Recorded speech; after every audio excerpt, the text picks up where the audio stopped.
Hello everyone, welcome back in my channel. तो आज की स्टोरी बहुत ही इंटरेस्टिंग है, साथ ही यह एक मॉरल स्टोरी है। वीडियो के अंत तक बने रहिएगा, बहुत सारे न्यू वर्ड्स आप इस स्टोरी में सीखेंगे। इसके साथ ही स्टोरी को रीड करना और इंग्लिश वर्ड्स के करेक्ट प्रोनाउंसिएशन के बारे में भी सीखेंगे।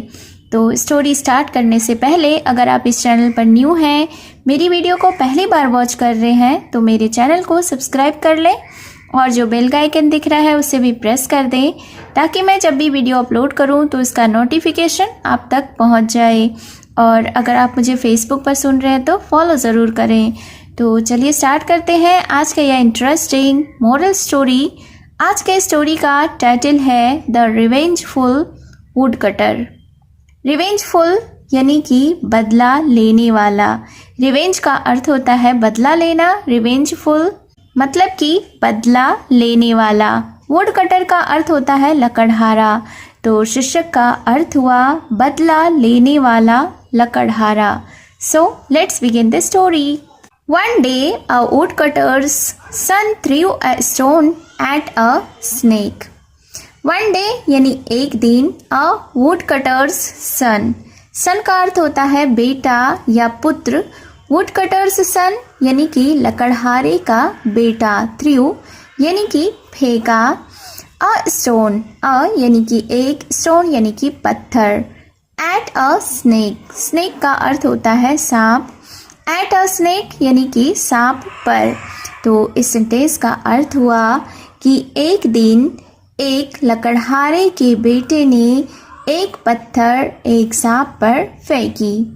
The upset snake bit the boy and he fainted. Upset यानी कि परेशान, उदास, नाराज या खिन्न। स्नेक यानी कि सांप। बिट का अर्थ होता है काटा। बाइट यानी कि काटना। बिट V2 है इसलिए काटा। द बॉय, बॉय यानी कि लड़के को। एंड ही फेंटेड, ही का अर्थ होता है वह, जो लड़के के लिए यूज किया जाता है। फेंटेड, फेंट का अर्थ होता है बेहोश होना। फेंटेड यानी बेहोश हो गया। तो फिर क्या हुआ? The upset snake bit the boy, यानी कि परेशान या नाराज या खिन्न सांप ने लड़के को काटा। एंड ही फेंटेड, और वह बेहोश हो गया। Even after the cure the boy was in great pen. Even यानी यहाँ तक कि, आफ्टर द क्योर, आफ्टर का अर्थ होता है बाद, क्योर यानी इलाज। The boy was in great pen. Was यानी कि था, इन यानी कि में, ग्रेट यानी बहुत, पेन यानी कि दर्द। तो इस सेंटेंस को समझते हैं। इवन आफ्टर द क्योर, इलाज के बाद भी, the boy was in great pain, यानी लड़का बहुत दर्द में था। When the woodcutter saw this, he was angry and wanted to take revenge. When का अर्थ होता है जब। The woodcutter saw this, saw यानी कि देखा, this यानी कि यह। तो when the woodcutter saw this यानी जब लकड़हारे ने यह देखा, he was angry, angry यानी गुस्सा होना, and wanted और चाहता था, to take revenge, रिवेंज यानी कि बदला, टेक यानी कि लेना।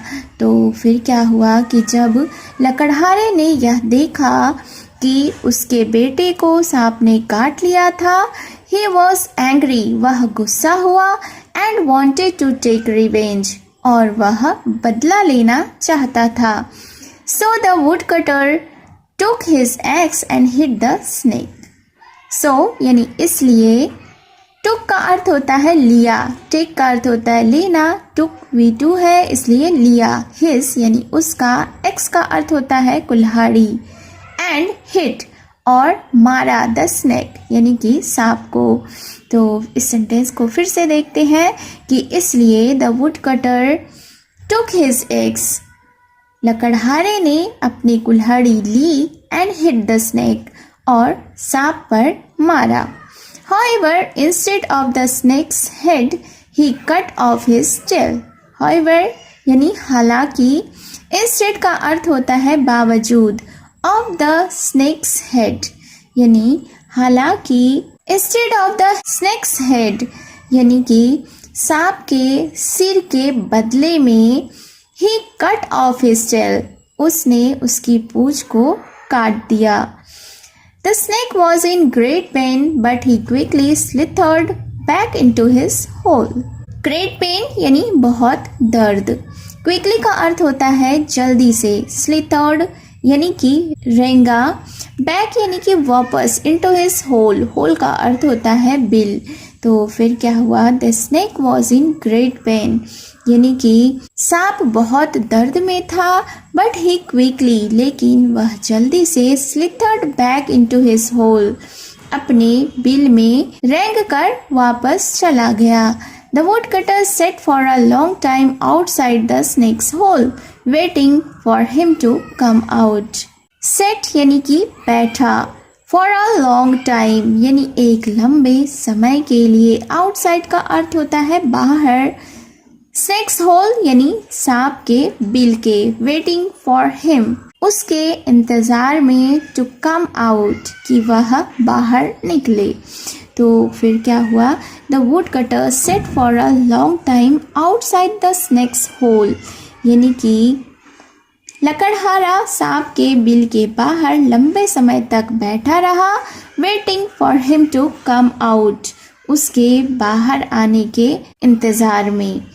देन ही थॉट तब उसने सोचा, what if the snake comes back for revenge and bites me. Then का अर्थ होता है फिर। ही थाउट यानी उसने सोचा।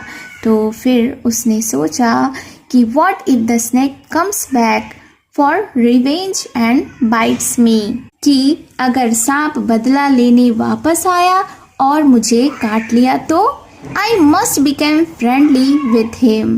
फ्रेंडली का अर्थ होता है दोस्ताना। विथ यानी कि साथ, हिम यानी कि उसके। और लकड़हारे ने सोचा कि मुझे उसके साथ दोस्ताना व्यवहार करना चाहिए या मुझे उससे दोस्ती करनी चाहिए। So he put some bread and milk in front of the hole, इसलिए उसने कुछ ब्रेड और दूध बिल के बगल में रखा। When the snake saw this from his hole, he called out, Woodcutter, as long as you cannot forget your son's pain, and I cannot forget my tail, there cannot be peace and friendship between us. तो सबसे पहले sentence के vocabularies को देख लेते हैं। When का अर्थ होता है जब। saw यानी कि देखा। from यानी कि से। होल का अर्थ होता है बिल। कॉल्ड आउट यानी कि आवाज लगाई या पुकारा। फॉरगेट का अर्थ होता है भूलना।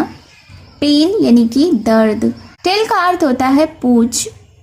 पीस यानी कि शांति। फ्रेंडशिप यानी कि दोस्ती। बिटवीन यानी बीच। अस यानी कि हमारे।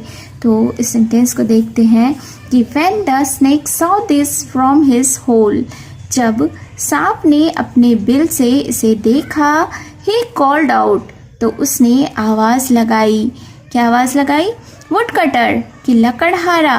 As long as you can not forget your son's pain, कि जब तक तुम अपने बेटे का दर्द नहीं भूल सकते।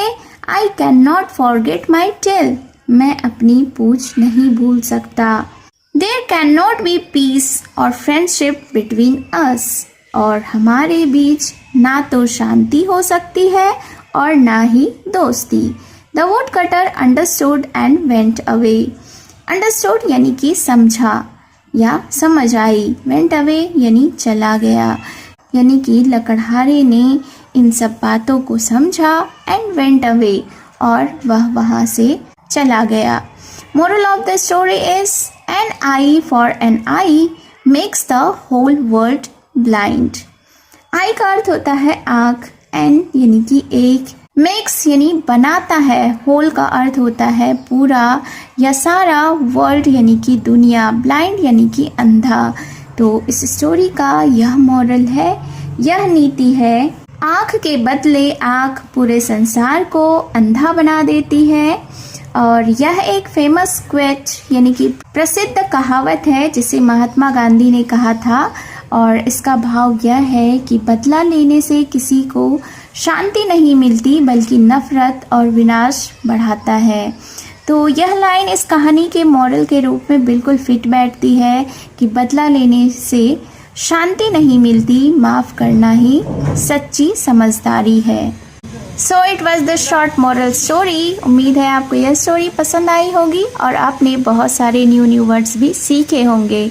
तो जल्दी से मेरे चैनल को सब्सक्राइब कर लें, बेल का आइकन भी हिट कर दें और अगर आप मुझे फेसबुक पर सुन रहे हैं तो फॉलो ज़रूर करें और कमेंट करके ज़रूर बताएं कि आपको यह स्टोरी कैसी लगी। तो मिलती हूँ मैं फिर से एक न्यू इंटरेस्टिंग मॉरल स्टोरी के साथ। Thank you for watching.